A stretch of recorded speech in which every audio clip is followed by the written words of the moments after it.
Hey guys, and welcome to Jurassic Reliving Room. Y'all knocked over the blanket again. Dadgummit, I just had this all covered, now they're laying on it again. Ah! Turds, get out when you go to your chair. Anyway, let's go on with the video. Okay, so we're on to Jurassic Chat 69. 69! One more to 70! He also just had some surgery done. He somehow ate something he wasn't supposed to, so now he's up and doing this stuff again. He's a happy little dog. Anyway, so we got a lot to talk about. Got a couple of things I've been gathering for a long time I want to talk about today. I am exhausted as well, by the way. I'm struggling to stay awake. So let's get on with it. So, start with Jurassic Revolution. So we pretty much have a creatures list at the moment of what we know is going to be in the game so far. Based off of the current game, off of sneak peeks, off of the trailers, off of some insider information from European news outlets, as well as a recent German news outlet, game news outlet, which showed off a little bit of a new dinosaur. So hold them up, let me talk about dinosaurs. So, the dinosaurs we have confirmed so far, oh hush y'all, are Acrocanthosaurus, returning from Jurassic Evolution. Hopefully it'll have a slightly better design. Personally, it kind of just looks a little bland, in my opinion. It kind of looks like a Rottweiler for some reason, with that base skin. Allosaurus, and that's a dead giveaway. Hopefully it has a little more of an updated design to match more with like Battle of Big Rock. Sorry, bub. Just hold on. Amargasaurus, which we've seen pretty much everywhere. The bio, and I'll get to the bios in a minute. The bio in the trailer. Ankylosaurus, which is a given. Baryonyx, which is a good one. Hopefully we'll get different skins for them. Well, we are getting different skins as well. And the various patterns and everything will be like almost hundreds of different designs for each dinosaur. Brachiosaurus. Camarasaurus, which is a cool one. I always like Camarasaurus. It's always one of my favorite sauropods. The Pseudoceratops, and it's because it's become probably one of the most prominent ceratopsians in the franchise as of now, with Battle of Big Rock and the 5-minute preview.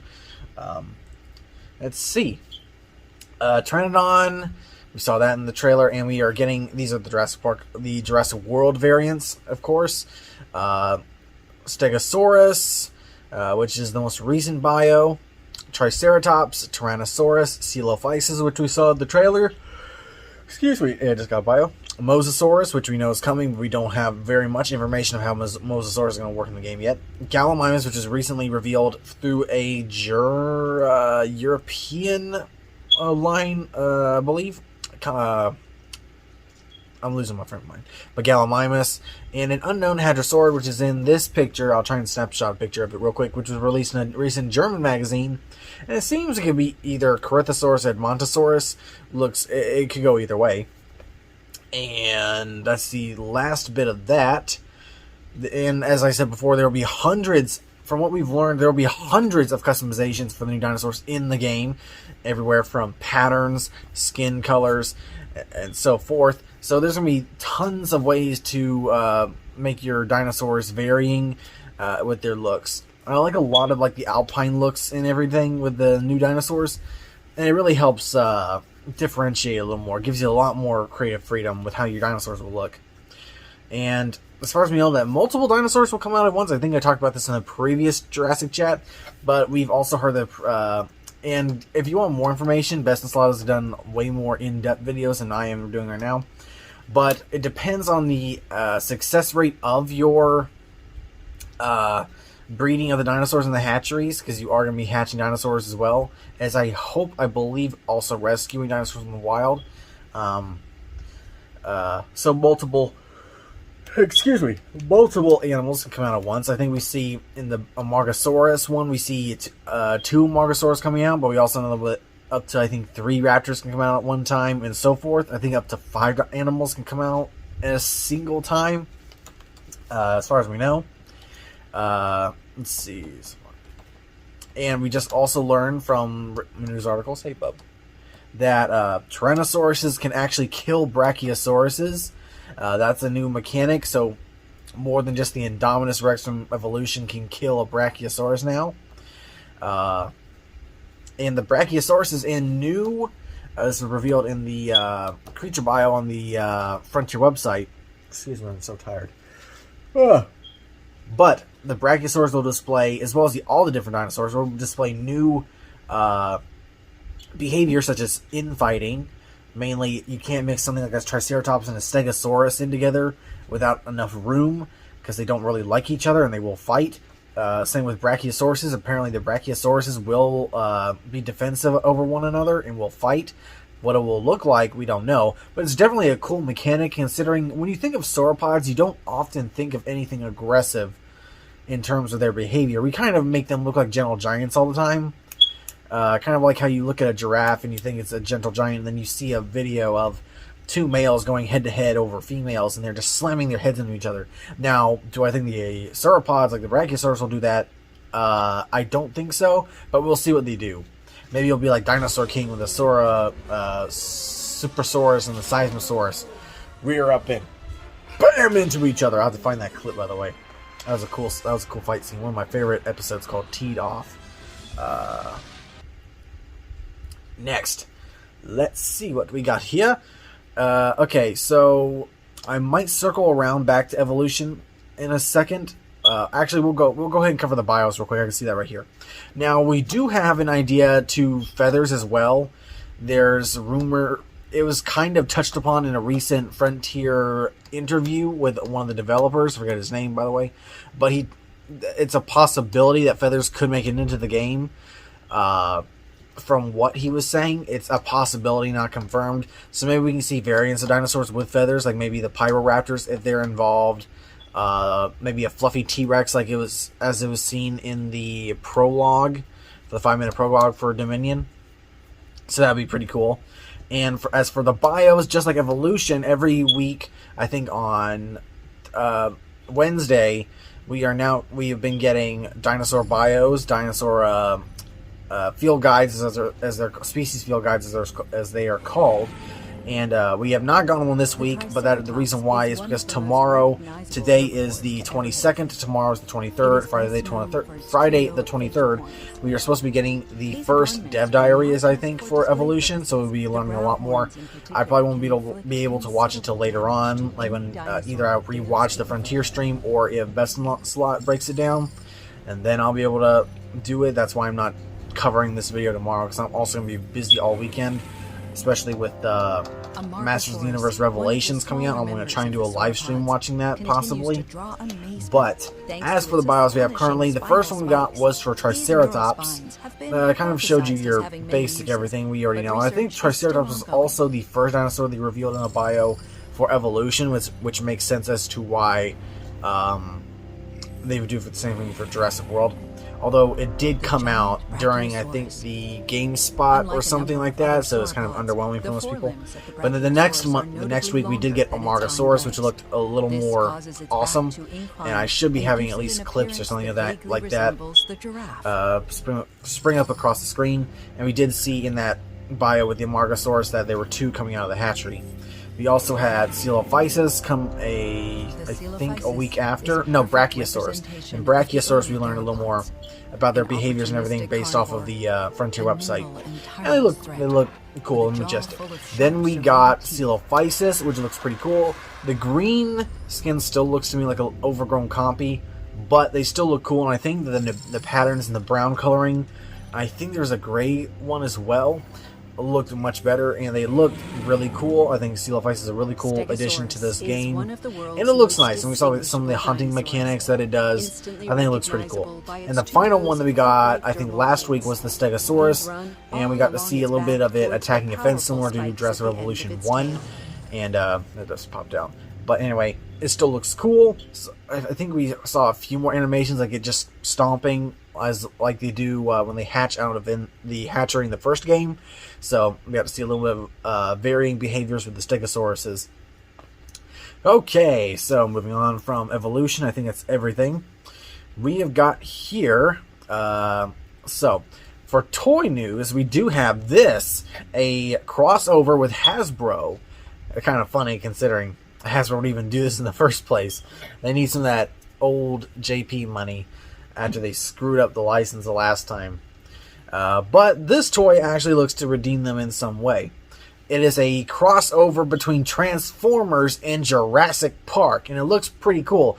We will be getting the Tyrannosaurus Rex, or the Tyrannicon Rex, and the Autobot JP93. So the Tyrannicon Rex is basically a T-Rex that can transform. It looks like the JP T-Rex, but can transform into a Decepticon-like robot. And the Autobot JP93 is basically the JP Safari Jeep that can transform into an Autobot. Sorry, Tyrannicon was a Decepticon. So I mixed those two up for a second. But they look pretty cool. The set looks pretty nice. The Tyrannicon kind of reminds me basically of the Beast Wars Megatron in a way. But it still looks pretty cool, and I intend to pick it up. I don't know if I'll do an unboxing of it or whatnot, but I might just keep it in the box because they just look cool. Alright, next. The Roar Attack line. Now, this is something I've already covered in the previous Jurassic chat, but the figures look so good. They have finally figured out how to do the right thing with the jaw mechanisms. It's a button that you can control how wide the mouth opens or closes. And I've been waiting for that for so long. When the line first released with the Roarivores, their mouths were always open, and you had to like press the button to shut it. To me, I always like when the mouths are shut and you can open the mouth and chomp down and whatnot. That's how I've always been. I'm kind of nitpicky with that. They kind of updated that with future toys, but this one, this like button mechanism looks the best. Also, the one thing I wish we could get with the Mattel toys though is an off button for the sound. Because we got that with the King Kong toys, but it's like with the JP toys, all I do is touch my Majungasaurus or touch my Edmontosaurus, and the sound goes off. Like you jiggle it in the littlest bit, and the sound is triggered. And it's kind of annoying in a way. And you hear Wheezy getting into a bag in the background. Moving on, the hundreds have been or are going to have released a Jurassic Park clothing line, and you'll see pictures across the screen here of what those look like. Pretty interesting. Don't know if I'll wear them. But next we have this Jurassic Run. Now I'm going to put some stuff across the screen because I did not read up on it before I started filming, which I meant to. Sorry, I forgot. But there's going to be a Jurassic Run. I think it's in Korea. It might be. I can't remember. I got to just run that across the screen so y'all can see that. But there's going to be a Jurassic Run kind of thing going. Buddy, please get down from the table. Don't knock over the camera, please. Go on. No. Go on.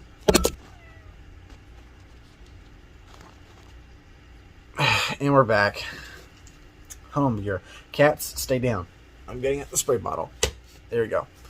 So, moving on from the hundreds from the Jurassic Run, we also got this new picture of Sam Neill and Omar Sy in a new picture standing together for Dominion. So, for as far as we can tell, either this is for something down the line, but to me, this looks like we'll at least get to see a scene of Omar Sy and Barry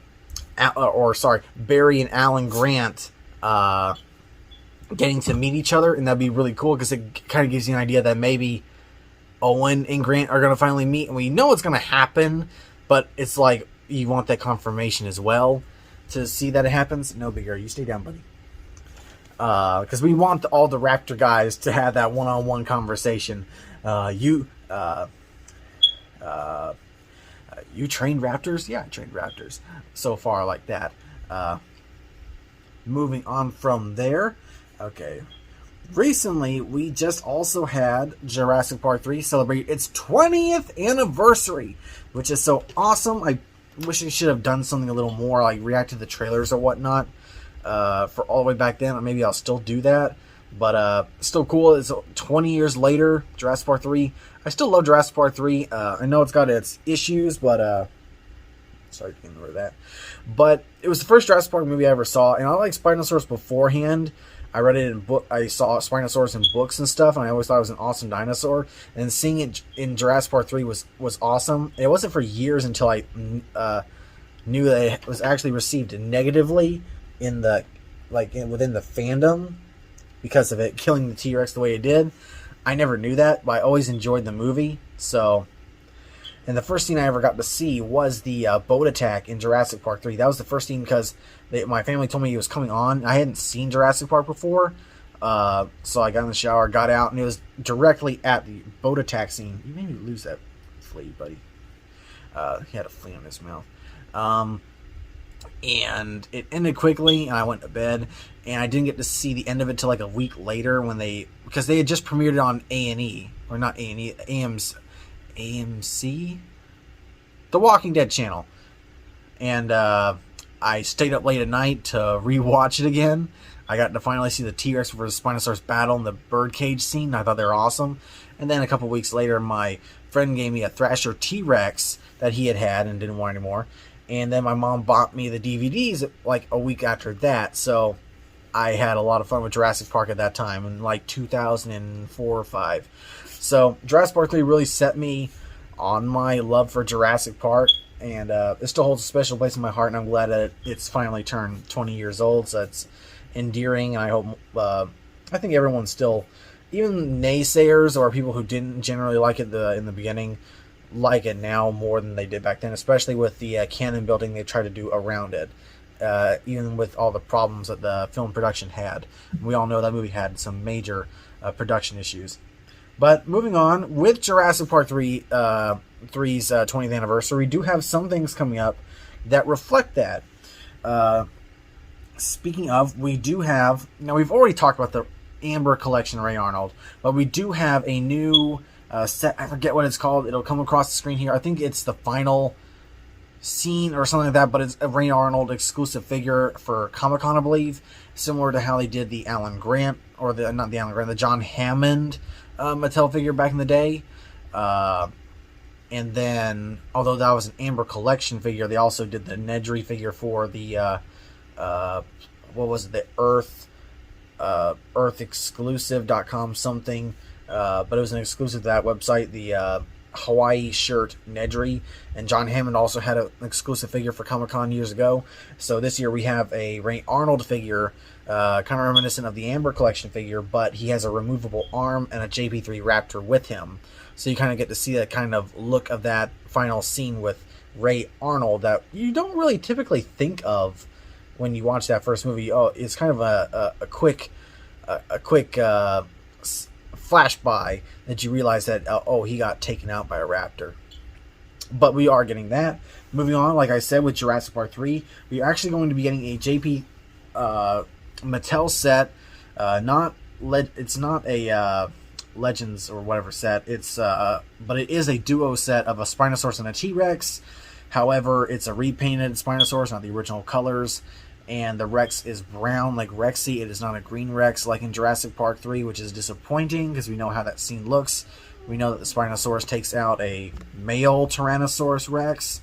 So, I mean, for any kid that still wants these two figures, I think they'll get enjoyment out of it. But for collectors who know, like, how everything goes down, it's not really what they particularly want. If you want that set, want that kind of scene to go down, you'll have to go back and buy, like, the Bull Rex and Juvenile Rex set, and then get like the original paint scheme of Spinosaurus, which is like $200 on eBay now. I had the repainted version just because I wanted a Spinosaurus figure finally, but still cool. And if you want to pick it up, it might be a cool figure for your collection. Moving on, we do have 2 new Amber Collection figures, and I have got to work on getting my Amber Collection figures. I get Delta and Echo, the Tiger Raptor, the Dimorphodons, the Pteranodon, hold on, bub. The Ellie Sattler, the John Hammond, the Ray Arnold, Robert Muldoon. Did I say John Hammond? John Hammond. Even if the Robert Muldoon does not come with his shotgun, his classic shotgun, which sucks. But we do have 2, also Dennis Nedry and the Dilophosaurus. I don't have any of those figures, so I got to work on getting those. But we do have 2 new figures coming out, which have me so excited, because we're finally getting Alan Grant, like we've talked about before. We're finally getting Alan Grant in a figure based off of his appearance from Jurassic Park 1, or from Jurassic Park, just like Ellie Sattler and John Hammond.